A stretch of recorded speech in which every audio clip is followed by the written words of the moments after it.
Facebook making headlines this week after rejecting a Biden campaign request to remove a Trump campaign ad targeting Joe Biden. Facebook said that the video did not violate company policies. Joining us right now to talk about Facebook's role in all of this is Leah Goodman, former FEC Commissioner and a partner at Wiley Rein. Also, Sarah Fisher, Axios media reporter, and thank you both for being here. Lee, what do you think? Does this invite additional scrutiny from regulators? No, I think that Facebook, like all publishers, has to have reasonable editorial policies in place. And I think what we're seeing here is an exercise of their editorial freedom to feature candidate ads without fact-checking and allow the political process to be the arbiter of truth and falsity in political advertising by the candidates themselves. Sarah, that sounds like a completely respectable expectation. That's certainly what we've seen in the past. But I would almost argue that everything is becoming more politicized, and you're seeing everybody forced to choose sides, much like the NBA is when it's squeezed between China and the United States. It's a heightened political environment. What are you seeing? I definitely think it's a heightened political environment, and especially for Facebook, which is facing so much scrutiny on Capitol Hill, not just over this issue, but over a lot of issues. At the end of the day, this isn't a new thing. There have been media companies that have accepted ads with false content or misinformation for decades. I think what's new here is that people look at Facebook, they think it's huge, and they're worried that if it allows misinformation through ads on its platform, it's going to completely twist our political system. I think that people are focusing a little bit too much on Facebook's exact role. In reality, tons of networks are accepting this ad and have accepted other ads with misinformation before. But in a hyper-political environment, Facebook's just getting the brunt of this. Lee, maybe I should put it that way. You think that this makes it more likely that politicians go after Facebook, not regulators who might follow the rule of law, but politicians tend to follow where the public wants them to go?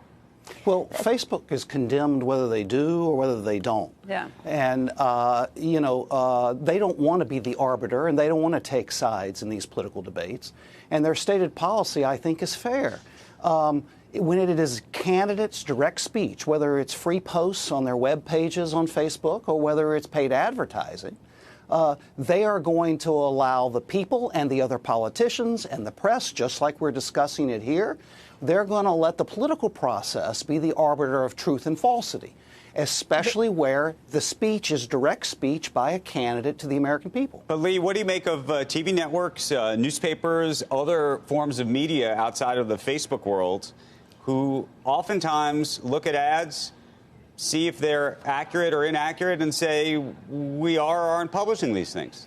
Well, there is a legal overlay to those editorial decisions by the across media. For example, broadcast media cannot censor candidate speech under the Communications Act. They must carry and they must disseminate an advertisement by a candidate, and they are afforded liability protection, particularly for defamation, when they do. Cablecasters, such as CNBC, they have editorial rights over the ads that they run, and they also do not have the legal protection against defamation, so they have a little more proactive approach to regulating what they disseminate in paid ads and do not. On the Internet, it is different.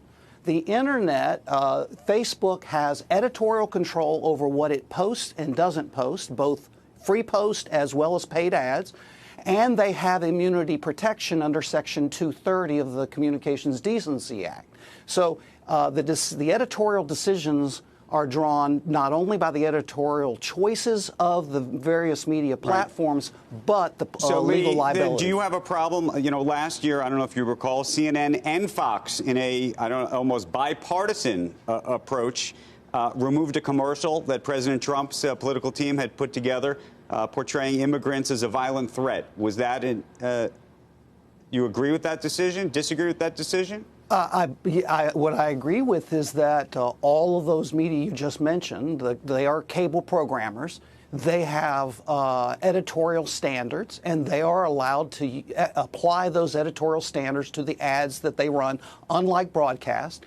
Facebook, however, just in the area of candidate advertisements and solely candidate advertisements, they are taking a hands-off approach, and they say we aren't going to referee truth or falsity, opinion versus fact, candidate versus candidate debates.